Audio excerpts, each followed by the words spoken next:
Hi, I can you hear me okay? can hear you just fine. Perfect. You've had quite the week last week.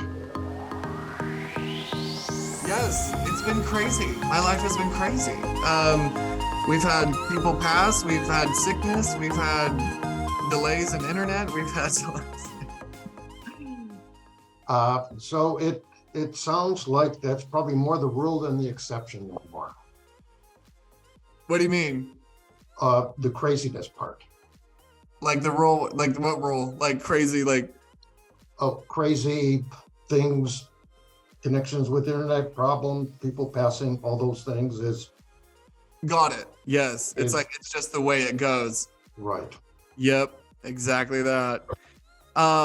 So yes, thank you for your patience, Of course. especially navigating through these weird times. Plus, like the other thing is I'm a single dad of 4 boys. And so my oldest is 9 years old. And so it's just a lot. It's a lot navigating. That's the other kind of twist in my storm. It's like, whew, navigating all that. Well, So I appreciate you sharing that because I'm a single father of three teenagers, two girls and a boy, so I know something about that. But four boys under the age of 9, God bless you. thanks. God bless you too. It's Yeah. hard regardless of any kind of positioning. So that's why though you have empathy towards me because people that don't have those similar struggles, they just don't get it, where they believe that everything is left and right and everything has a right or wrong. And it's like, well, you learn a lot from intentions when people kind of give you grace. You understand that they had to earn it too at one point. So you pass it out because you understood what it was like when people didn't give you grace. Yes. So Yes. thank you. And we all need more grace and bring more grace into this planet. That's right. This crazy ass planet. Mhm. It's really the craziest people on the planet. The planet's beautiful. The planet is amazing. And what the planet can do for us is so underrated and underseen, and it's just annoying. And I love connecting to nature, and I've connected to Mother Earth myself with my gift one night. I remember, and I feel like you actually could probably enjoy this. I was awake at 3 a.m. usually, that's how it goes. And so like 4:30 a.m. rolls around and I was already done with my downloads of receiving spiritual connection. And it's like what we do at night. You wake up and you just kind of pray or meditate. But then I started to have this crazy emotional like breaking point where I just felt the need to lay on my stomach and just kind of come down as a prayer position. I started to just express a lot of emotion outward of tears. And, I just was crying on behalf of what I felt like was Mother Earth. And I started to feel connected to her and I started to receive message. And she said, I am the mother that doesn't receive enough grace. I am the mother that everyone wants to emulate, but will never receive the same amount of pressure. If people can understand that their voices need to be protected, guided, and shielded and advocated for, that's when natural disasters will dissipate. And that's when people will feel like their God has settled down, but really everyone listened to mom again. And it was like, whoa. And it was just this incredible she made me feel tranquility will be had when all voices are defended and not told they don't matter. So in other words, she also said in the beginning, the first thing I heard was, it's so loud. And so it was just like, it was so cool to have this message through the phrase of it was so loud. And then it circled back to thank you for those who see the mission. Thank you for the light workers. It was fairies, light workers, and spiritual advocators, soldiers, spiritual soldiers, warriors, spiritual warriors. It was very, very specific. And so just recently at my event that I hosted last weekend, I shared that with everyone and they enjoyed that. But it was just such an insightful experience for myself to just know, like, we really are here to just shift and to move and to be the breakthrough of certain generational patterns and things like that. So it's just Yep, I totally track with you on that, and um, that there are more people perhaps than ever who are carrying the light, and our respective responsibilities is to grow it within us and have it shine. Yes, recently Did you not get the chance to say goodbye to your dad? I did, Hold on. but Was he incoherent? Was he not able to speak? Yeah, he was unable to speak. Was he, okay, that's the brain. Okay. So when the brain is not functioning and you're not able to communicate, and then because he's taking me to the saying goodbye. And so that's where I'm getting hung up. So everything is just shifted. Okay, one moment. So was he on hospice or hospital? Hospice? He was on hospice, yes. Okay, And hospice. Okay. Okay, hold on, hold on, hold on, hold on. I'm gonna stop you there because I want to make sure this comes in as organic because it's like hiccupy. So I'm just like, okay, hold on. So there's hospice, there's incoherency, not being able to communicate, but I feel like were there several people there? my brother and mother. Okay, three. So you and them two, is that right? No, I was heading there the next day when he passed. I talked to him, so he passed on a Monday. I talked to him Sunday night via phone. My mother put the phone to his ear and I said goodbye to him via phone. So you weren't physically there. Was not Okay. physically So there. that's that sign I was okay. So when I asked if you didn't get the chance to say goodbye, I guess I should have said you weren't physically there because that's really what that was. You did say goodbye, but gosh, this was hard. This was a hard loss. This was a rip. How do you understand the East Coast? Why am I on the East? My mother's side, there we have cousins in New York and Boston. Okay. Okay. Well, Cubs. Yeah, uh, the Chicago Cubs is that? Cubs. Yeah, How do you understand that? a strong tie between my father and I, not only introducing me as a small boy to I grew up in Chicago, going to see Cub games. He went to see Cub games when he was a boy, and we got to be in a fantasy camp together 30 years ago or so, playing with ex-Chicago Cubs baseball players. So I would say pretty intertwined. Wow. So we have a lot of great memories coming from Chicago Cubs.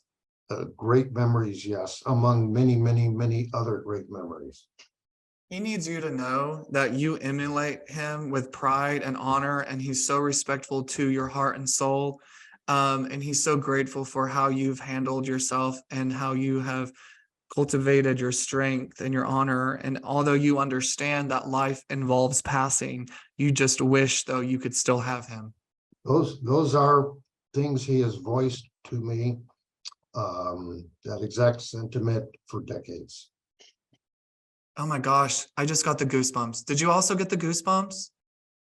Uh, I didn't know what to expect here. This is the first time I've ever done anything like this, but I'm feeling some emotion. Thank you for your vulnerability and for your trust in this experience. Was he cremated? Yes, Because he shows me cremation. And did you pay for things and handle everything with care? Like after, like, did you care for him after, like everything? my brother did. And you guys are still close, you and your brother? I wouldn't describe us as being close for many, many years, but over the last 2 or 3 Cordial. years, cordial, but over the last 2 or 3 years, we've gotten much closer. Can I ask if the passing of your father brought you guys a little closer? It did. Thank you so much, because that's what he keeps showing me, is that you guys are, this is happening. And so, what a great way to validate that he's with you now. If he's there to see what this is doing to you and your brother. Mhm. And so you're becoming softer. There's like this compassion, this heart. It's like, we're really just kind of coming in through understanding people differently. Do you understand the month of July? That's his birthday month, his birthday, July 11. Okay, celebrating his birth month. So this is going to let us know that his soul is going to be around for holidays and traditions, and he's going to be around. Because was he like a family man? Amazing. Okay, Amazing. because he was present and involved in making sure that things were taken care of and honor was had. And it's like, there's integrity and polite manners. It's like we need to make sure we're representing our life, with the best knowing possible. And it's almost like accountability. Was he like a good accountability partner for you? He was an exceptional man. I think we all have the right to lose some objectivity when we talk about family members, for better or worse. Subjectivity aside, he was an extraordinary person to family, friends. He owned a large company, and so many of his employees will speak of their lives changing because of him in it. He has that kind of impact. It's accountability. It's making sure that if something wasn't right, he would make it right. It's Yes. like it's the man of word. It's the respect and honor. It's making sure that we are presenting ourselves with profession. He is so loved and well liked. Other than me and my brother, of my 5 children, my 3 youngest, my 3 teenagers, and my mother went to my brother's home in Newport. He lives in Newport Beach, and we had a celebration there. It was extraordinarily meaningful. Okay, so I'm just there at this celebration of something. Did you guys also pour out ashes on land or water, or did? Yes. Okay, Yes. because that's at that ceremony. Poured some in a tree, an orange tree. We poured, or my brother made us all trinkets with my father's ashes in it. And then my brother recently was in South Africa, and he took some of the ashes with him to pour on Nelson Mandela's gravesite. So, Oh, wow. among many, many other places, yes. Was he famous? Was someone famous? Like, I just feel like he was well known. Call him famous, but he was certainly well known in Illinois. And early after retirement, he began to work for the Colorado Rockies, and became their director of business operations for spring training, Tucson, Arizona, for many, many years. And everybody loved him there as well. So he has an amazing ability to draw people towards him and love him. And he, with an incredible sense of humor, loving person, and rarely asked for anything for himself, largely about giving.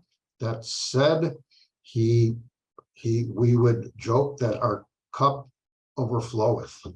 But there's so much good love coming in that just overflowing. He would joke to me, I need to get a bigger cup. Did you keep his ties? No. It's on me. And so I'm wondering if it's like a work shirt or a work jacket. Yeah.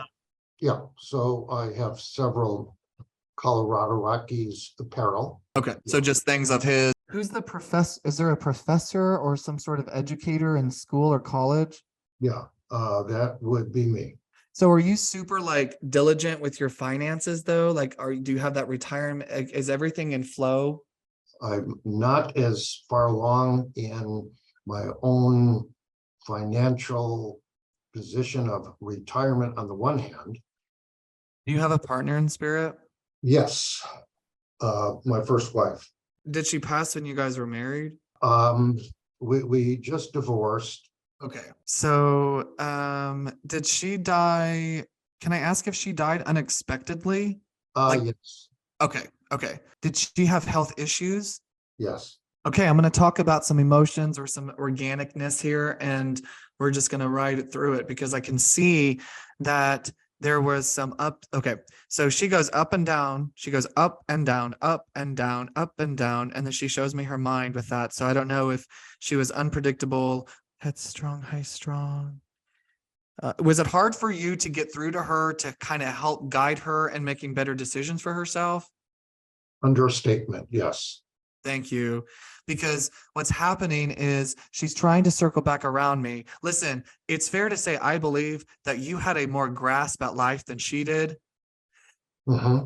Okay, because she's circling around me, pacing because she's nervous and she's just really wanting to make sure that she's coming around and just validating you because she's wishing that she would have listened or understood you better to where she would know that you meant well by her. She shows me that I think she reacted and overreacted and projected emotions that didn't make any sense. It made her hard to feel understood by you because Yeah. you didn't know how to cater to that. Correct. So if you look back on that and think any different about your decisions, she's wanting you not to do that because she made it very difficult. Thank you. It's almost like I keep seeing you remain respectful to her where you didn't like to yell or want to be angry. Is that right? Do you feel like the only times that you had to be angry or yell was because she wasn't listening to your process of communicating? And the only way that you can get your point across is if you were turned on a version of yourself that you didn't like. That would be more, I'm not a yeller. That's what I saw, was you containing what you don't want to be like or to project out. So your self-control, she's coming through and thanking you for that. And so if you ever look back on and be like, I wish I wouldn't have yelled, or it's like, no. The only movement that was made was when you had to turn on yourself and be a version of yourself you weren't proud of. And that's why you were able to take control of that and say, I'm not going to yell. I'm not going to do that. I'm just not. Like, you have to want it. You have to need it and find joy in the progression through the change. You saw her soul intention so hard that she wants to thank you so much for believing in her and that she was capable of being better and that you saw her be better at times. That's why you held on. It's like when she was on, she was on. When she was off, she was off. That's the up and down. Yeah. She's very earthbound because she's going to be overcompensating for any of her hurt or her pain or anything like that. But listen, this isn't just to like call her out. Like, she's not like trying to be like, I was this and this and that. She's just taking accountability because your heart is broken by some people. And I think that this is just going to help touch that and say, you weren't in the wrong. You didn't do anything wrong. You didn't do anything wrong. It's just, she's sorry. She's just like, it's just the way it had to be for that moment. It was just so strange. She goes, I couldn't control myself. She's like, I couldn't control it. The brain, she's like, the brain is a very powerful thing. And when you don't take control of your thoughts and when you don't take care of your mindfulness, that's what's going to run you in the way. And that's why you're here. And she points to you and she's like, he's always been in charge of his thought. If it doesn't serve him, he gets out of that funk. He is mindfulness and allows himself to see the outcome before he does what he does. So your patience and your tolerance and your love is very, very admirable on the other side. The way that you're a great guy. Okay. They're all saying that you're a great guy. Thank and you. That you are living your dad is living vicariously through you. So he's living through your eyes. So if you often wonder if so you wonder, your dad's coming back around and says, he wonders what I'm doing and where I'm at and what it's like over here. Can we talk about that a little bit? And he goes, and I said, sure. And he goes, he'll really love the scientific explanation that you can give him. I said, really? Okay, cool. And he goes, yeah, show him all about the fifth dimension. Show him that I can come over here and I can talk to anybody I want. I can meet friends. I can talk to strangers. I can do what I want to do over here. I'm free. I can express myself. I can be me. I can be free. I don't have to worry about much. But you know what? There's order being had over here. He's taking control. He's a leader. So he's in a leader role over here. And he's a spiritual guide. So he's going to be your spiritual guidance. He's going to be 3 feet away in the fifth dimension. So it's just a space that you can enter into and access when you sleep. And that's the fourth. So vibrationally, he'll come down, you'll go up, you'll enter in the fourth dimension. This is the land of spirit. So we can have a substantial physical space in the fourth dimension that our subconscious can enter in. And this also is the same place that you go when you daydream. So if you're having any memory recall of him, or if his face is just in your mind and you're doing mindless activities, that's going to be him trying to come through to you and relay a message or to let you know that he's safe and secure. So we're going to just know like that connection is very important to him because he needs you to know the scientific part of it. And it's just the veil is 3 feet away. It's all connected. It's just the place that we go. He's like trying to go all in the explanations of timelines and dimensions. And does death fascinate you now that he's in spirit, or does the spirituality of thing. I don't know. Are you a little more intrigued about the process of some of this now that he's in spirit? Yeah, I have, I would say in the last 4 or 5 months, had a spiritual growth, or breakthrough, maybe. I practice mindfulness. I teach interpersonal neuroscience, so I know something about the brain and higher levels of consciousness and Whoa, this is interactions. cool. Yeah. So that's why he was going through even further than what I was saying, because I'm like, whoa, you're taking me to places I know that exist, but I don't know if I could say that to him. I'm like, I don't know. I mean, I'll look crazy. I don't care. But I'm like, anytime a soul takes me down that path of information and answers and the universal grid, you're searching for answers and you're soul searching for like, what's going on? Because I know that a man, this is what he says that you say, I think, a man like my dad and how incredible he was just can't disappear and vanish. He has to be somewhere else. This concept of knowing that your dad just doesn't disappear is very true. So the fifth dimension, okay, so enlightenment happens in the 36th dimension. I'm sorry, in the what dimension? 36. Okay. Are you, when you say mindfulness, are you meditating or going through, like, are you making time to subconsciously meditate during? Of a disciplined practice, yes. Okay. So when you do that, are you going, when you go up and around through your mind's eye, are you going up through any tunnel of light or color? I have been meditating for 10 years, and just this January was the first time that I recall on a regular basis accessing the spiritual realm. That's what they keep showing me, is that there's flow through the pipeline and you are going up through it. And it, to me, it comes through a spiraling of color grid. And so the connections are, gosh, I love people like you, because you're not a bullshitter, because you have all of this text information inside of you, like science and textbook and doctor, it's like all of this stuff. And then you're so like, well, let's blend everything. Why does it have to be a separate thing? That's incredible, because that is what, as I've been teaching my courses and in various interpersonal neuroscience realm, this semester, Is your light flickering? I see it in my background, but I don't see it anywhere else.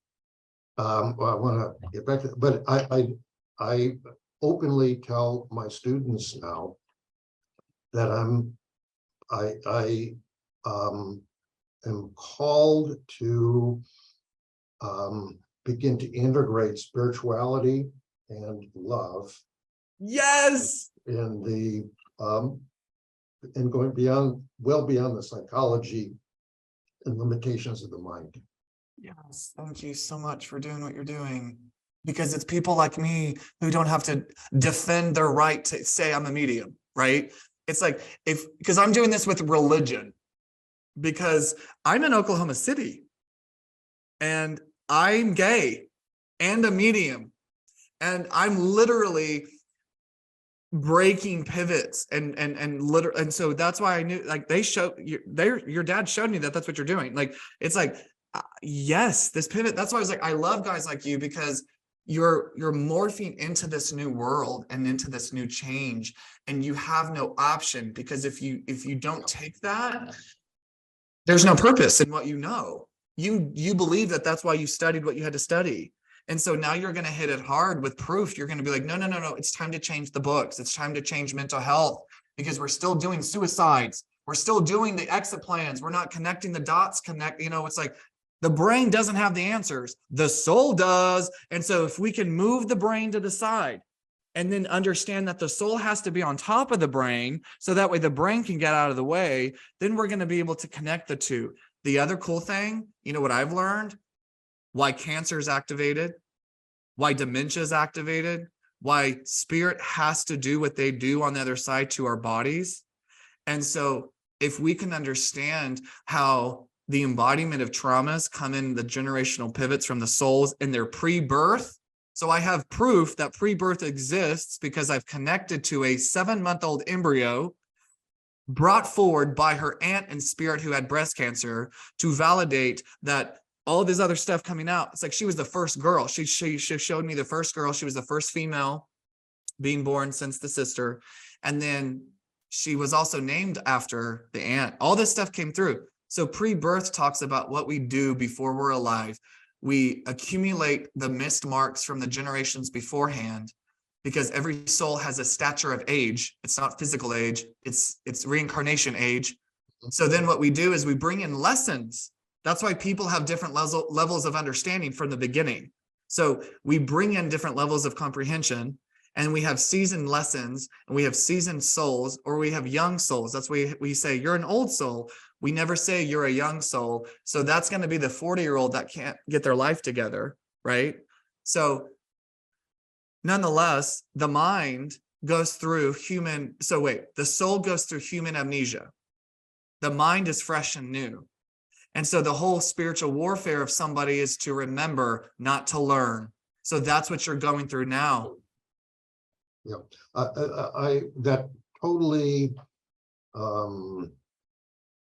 resonates with me. I just, from a science standpoint, I will tell my students that science is finally catching up to what spiritual masters have known for millennia. And we have, are you familiar with epigenesis? I don't think so. It's an actual scientific field where we're finding that unresolved trauma is being passed on in the DNA. It's 1000% true. It's 1000% true. And the only reason why, okay.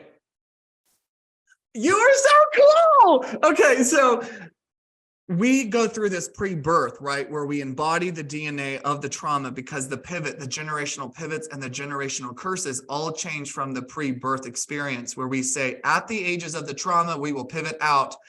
We have missed marks, though, with free will. That's where the damage gets had, because of the mishandling of the souls beforehand due to the human amnesia. We don't know what we're doing.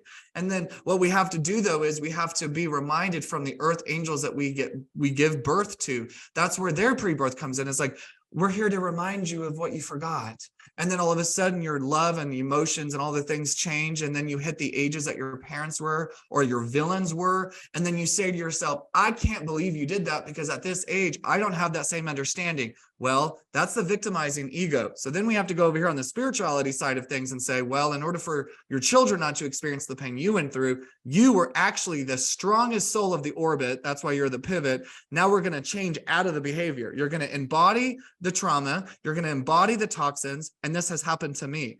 Just 4 days ago at 3 a.m, I knew that I was releasing the thread of the DNA of molestation that my dad carried into this life. And I vomited 30 minutes later. Like, I legitimately released what was embodied into me that does not store any merit. And I did the work. And so it's like every man in my family was angry.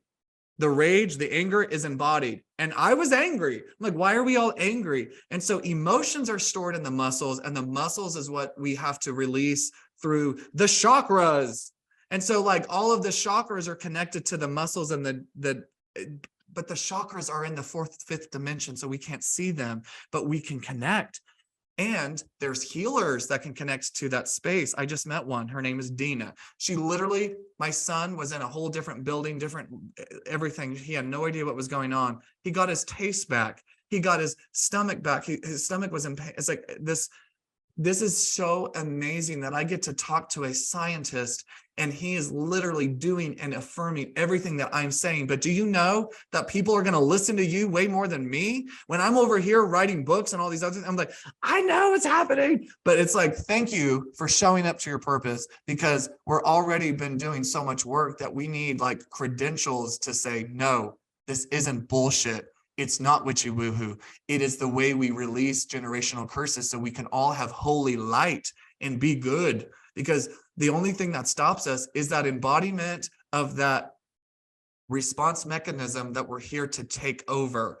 So, like, I don't understand why I'm like my mom or my dad, or like we see ourselves in our mom or dad with reactions, and then we work at that reaction. That trauma DNA is only the ripple effect of that result, where no one listened to the 5-year-old when that 5-year-old said that they were raped. Well, it takes sometimes up to 22 generations for that curse to be resolved. And that's why we see people go through and say, did you remember you were my mom? Do you remember you were my grandma? It's like, there's YouTube videos. I mean, it's like, it's happening all around.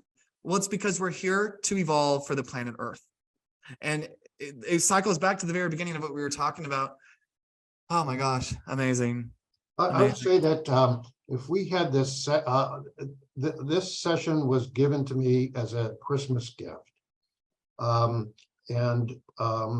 so the earliest appointment was in mid-April. Now I will tell you, no coincidence, because I would have been interested from a curiosity standpoint if we had this session in December, early January, but it was particularly spending time with my mother, she's in rarefied consciousness. Just in her presence, for years, I'm affected by it, but I never broke through the spiritual realm, just never, and was lukewarm about it until this January. And as you say, there's no going back. And I have a rare opportunity, I understand this, to reach many people through the science. And the science is so compelling. We can actually see molecules going back and forth in interactions with people with different levels of energy, dense energy to higher level light energy that we exchange back and forth. And I'm sure, I would assume you've heard the book, The Body Keeps the Score. Body scoring, yes. The Body Keeps the Score by van der Kolk, who is one of the international leaders in trauma, and it's stored in the body. So our whole field is going less into the mind, where we just get, and more into the body, to release through conscious awareness stored unresolved trauma. Just as I'm telling you something you already know, because you had access to it, and the rest of us are sort of Catching up. Catching up now. So if you ever need me for anything, I'm putting myself on the table of experiment. So like, if you need to scan this, if you need to find out what's really going on, I volunteer as tribute. Yeah. And I will offer whatever I can do to support you the same. Oh my gosh. Oh my gosh. Seriously, like this, I just feel so, I know you're kind of like in this space where I was once ago, where, because I'm a recovering Baptist, like I was in die-hard religion. And so to release religion trauma to get to where I'm at, like at 20 years old, I was actually a mute. I couldn't speak at 20. And so I've really shifted and really taken, like, I understand trauma. Like, I've been molested several for years. I mean, my parents have been divorced several times, never went to a school more than once. 1 year. So I never had a tribe of friends until I was 30. It's like the thing, my family rejected me 4 months ago for Christmas because I'm gay. Like the thing is like trauma and we go way back. But now I talk to people about theirs based off what spirit gives me. I can help them go through their trauma release. And that's where my calling is. It's like the mediation's fun when you talk about, but I'm not here for the wow factor of knowing that you kept someone's blanket. I'm like here because your emotions are stored and your trauma is being had and everyone's oblivious and in denial and they're lying to themselves and they think they're all fine, but really they need to be reminded that you're not here to be fine, nor are you here to pay bills or to exit out by suicide. And if we can just normalize how spirit can help us rather than like be a part of a narcissist man abusive relationship that a lot of people put God in, we can then come out of hopelessness and know that there is a right side of God where you're not going to feel betrayed or rejected or mishandled, and that everything is within ourselves to where we can find the light of answers and know that it's just all movement. Did you find that you were spiritually connected after your father passed? I wanted to be, but I don't think I made any real headway into that until he passed a couple days before Thanksgiving 2021. Okay, so well, listen. Oh, okay, so January then of 23 was when you had your connection, right? After visiting my mother, who was she has since relocated, but was at the same senior center that my dad passed. Okay. We lived there together. Yeah. So it would take an earth year or so for you to grieve, for you to be able to tap into unlocking. My unlocking happened after my rejection in December. What I know the last 5 months is like triple the load of information. So what I'm letting you know is that we are on a universal subconscious influx of a vibrational increase. So people can normalize this in their home because that's where the villains are, the pivoting out of change. Think about it. Religion taught us to marry and to be with that person for the rest of our life. Spirituality says, no, that's not right because you become incompatible with change. You spiritually have to grow. And so then the oppression is caused. And so religion trauma is for years as the adult, because then we feel like we can't leave because of the children. Well, guess what? That's where the trauma comes in. You're abusing the children by letting them watch the pain that you feel like you're keeping them safe in, so that way they have a mommy and daddy in the home. It's like, that's the cycle. Yeah, I'm absolutely with you on that. And religion is man-made. It's man-made. And so with that, if it's man-made, some people can find spirituality and get connected to the source, let's say, but most just stay within the rules and regulations and limitations of that. And that's changing too. And so I say all that to say, Brennan, I get you. I totally have an appreciation, as much as somebody can who's not in your space, to know what you had to go through. And maybe you wouldn't be where you are. Well, no, maybe about it. You Yes. are where you are today for what you not endured, but what you were able to transcend. Thank you so much. Like, I appreciate that so much because it means a lot. And same to you though. Like, look at what you're doing now versus where you were even 6 months ago, right? Like, I love that you said that. I love that the timing was so divine that we could connect to this on a science and spiritual level. Do you know how big this very moment is? Like, do you realize that this being talked about and being recognized with a seasoned scientist and a professor with a spiritual medium, with who you were 10 years ago, 20 years ago, 30, it's like the change. You're just proof that people can evolve, and you're rooted down in the craziest amount of science. So when I talk to a construction worker, right, and they're a skeptic because of science doesn't prove it, it's like, no, you're not even a scientist. It's like, those are the kinds of people that I work with that I'm like, stop, because you're self-sabotaging by not even willing to just listen, and it's like, It's the willingness. It's the willingness. We even can find in the brain where receptivities to others, what the part of the brain that's active when we're receptive to what others not necessarily have to say verbally, but what they communicate. And you're so right about it's willingness. Totally. Do you have a research paper that you're publishing or that you published, or are you published? No, I'm a consumer of publications,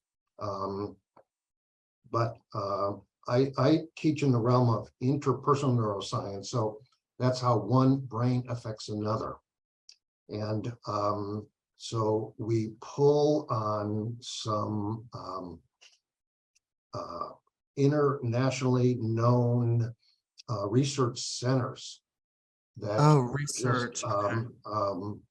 putting out more information every week than we can handle and or digest. And we are moving. It's I tell my students, in the mainstream, we're moving to higher consciousness, higher way of knowing, accessing something, and that's becoming mainstream in our field.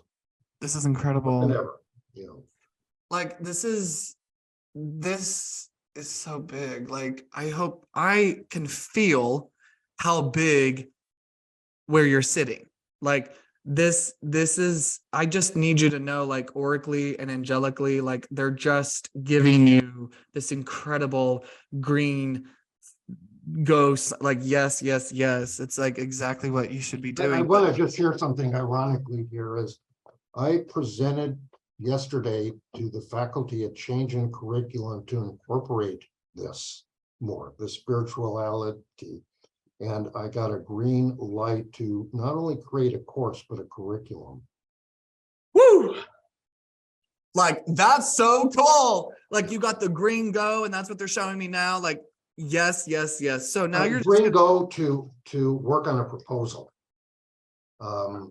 with the timeline of fall semester of 2024. So I have to develop it over the summer.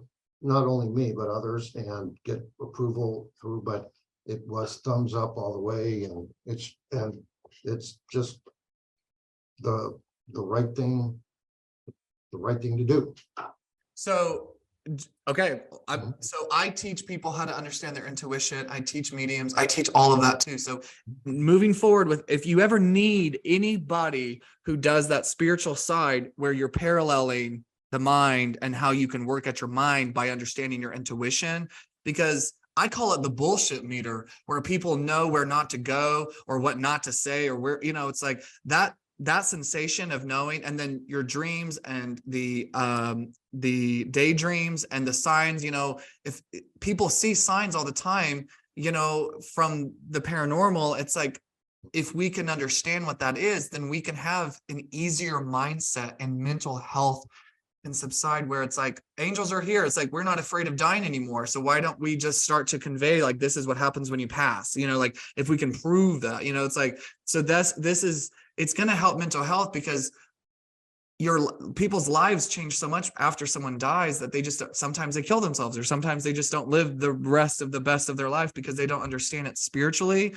And that's where I come in, and I like to talk about all that. But then you're coming in and you're like showing all of like the reasons why people should live this way, and that is just so neat.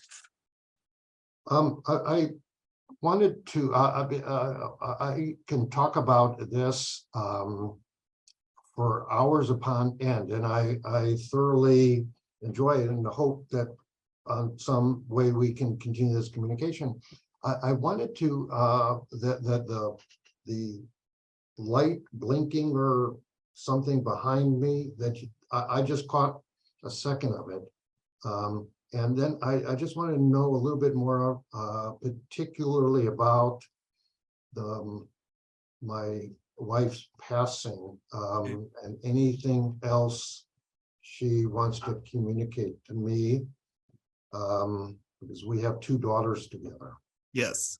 So okay, I need to see this though for a sec. So were you married to her, and then did you get a second marriage, and then did you divorce? We were separated the last 2 years of her life.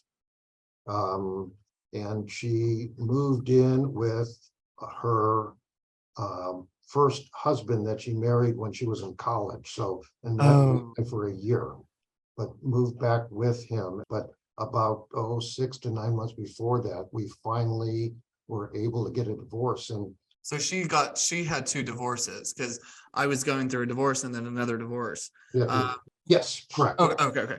So I need to also know, is there like an Annabelle or an Anna something? Anna, A-N-A? Anna is my second daughter. Okay.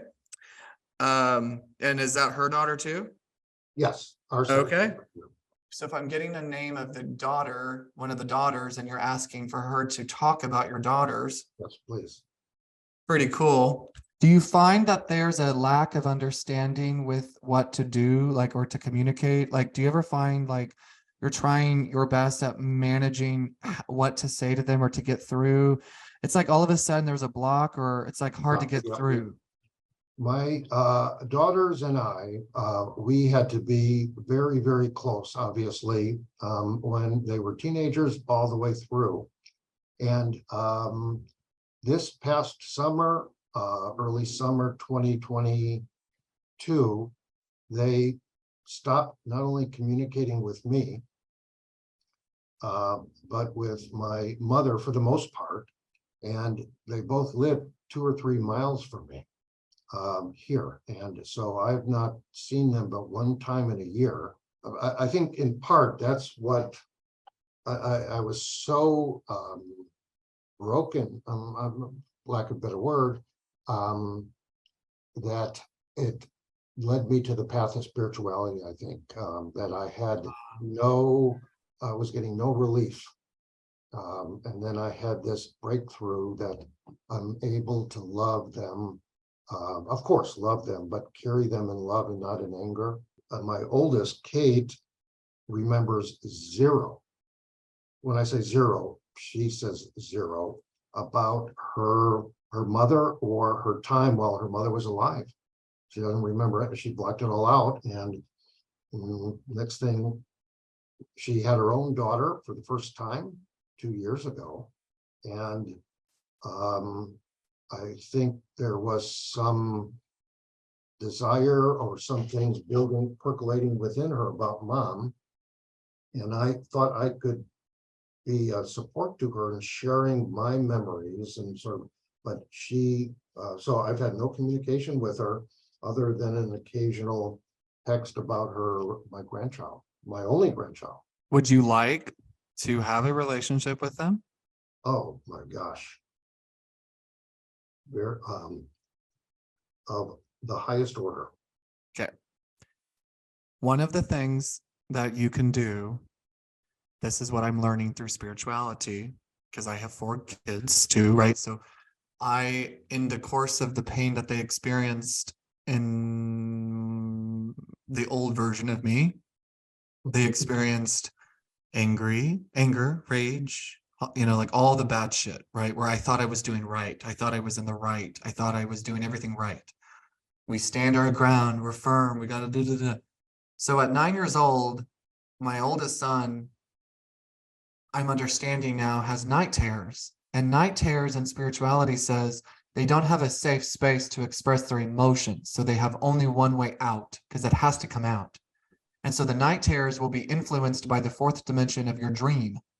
And so your fear will come true so you can express your emotions tethered to the actual physical trauma in that body. So then when I saw that happening, I got him out of bed. I took him out and I put him on the couch, and he's like, and I said, I have mishandled your soul. I am so sorry for all of the damage I have done. I will do everything in my power to repair you. And right now I rebuke any entity inside of you that's telling you otherwise.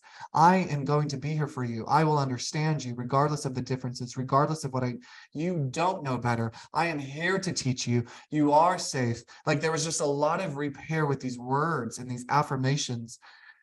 That's what we're doing. And so one of the best things that we can do for our children is simply say things like, I've mishandled your soul. And if you give me the chance, I will do everything I can to repair. I will provide you the needs that you need. I will do everything I can to understand you. I will lessen my ego so I can just listen. I will lessen my mindset and heart. It's like, and then I will be vulnerable. I will be, and it's like that softness, but really it's going to be any kind of accountability of just saying, I've mishandled your soul. And if you give me a chance, I will repair. I totally agree with that, and I have communicated that to both of them. Perfect. And so now what you're doing is you've been gifted the time to be in your friend zone. So if you've done that, then we pause and we say, okay, we then now have the time to figure out what we can within our own mind and our own heart and our own soul, because when they're ready, you need to be ready to reintroduce yourself, because this spiritual journey is softening you up and giving you a different, and like everything is changing. And so the reason why they're not ready is because you're not ready, because they need to see a version of you that you're headed into. That's what she says. Okay. That's what your wife says. Yeah. Okay. I'm there. When I say I'm there, I mean, I'm on that path. Yes, that's what she is saying. Like, so you should know, she says, you've made all the right moves, because this is for your soul's path to change the trajectory of how things will look now, to where you can be the pop or whatever, you could be the whatever and the great dad. So just give yourself that time necessary, because this isn't it. This is temporary. She goes, this is temporary. You need to know that this is temporary. We know this to be true. It's just going to feel better if we hear it.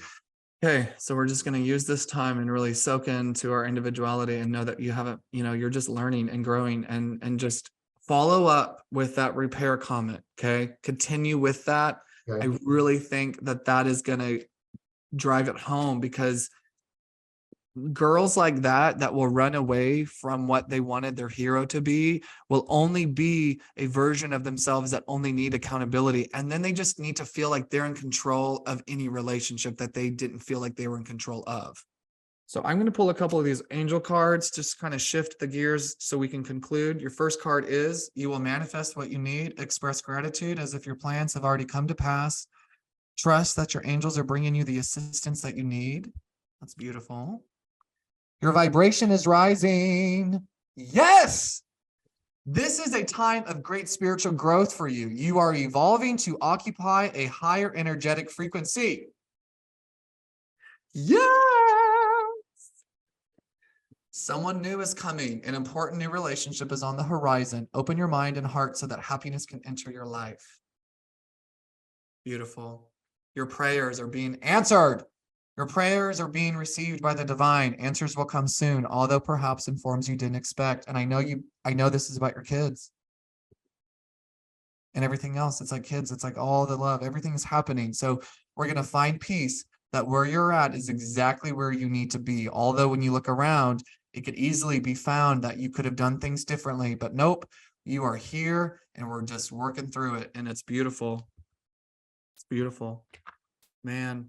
So grateful for you. Thank you for your time, and thank you for your trust. Yes. Do I get then, can you send me a link for the recording? Yep. Oh, perfect. Yep. And so I'll send that to you later. If you text me later, Sure. I'm going to head out to a photo shoot real quick, but if you text me, I can send it when I'm done with that. Oh, yeah. No hurry. I know you got your hands full, but I will text you, and keep my number saved. I will. And text me at any time, seriously. And I'm serious. Like, if you just need to send out a text to somebody and just like talk, just text me. Like, I'm open. I'm available. Like, if you have a spiritual something of another come up and you're like, I just need to share this with someone, text me. And I offer you the same. Thank you. Thank you. I really hope our paths cross, and I hope that we unify in a way that helps people understand that this is very much important. And so thank you for everything you're doing, because it's going to help a lot of people.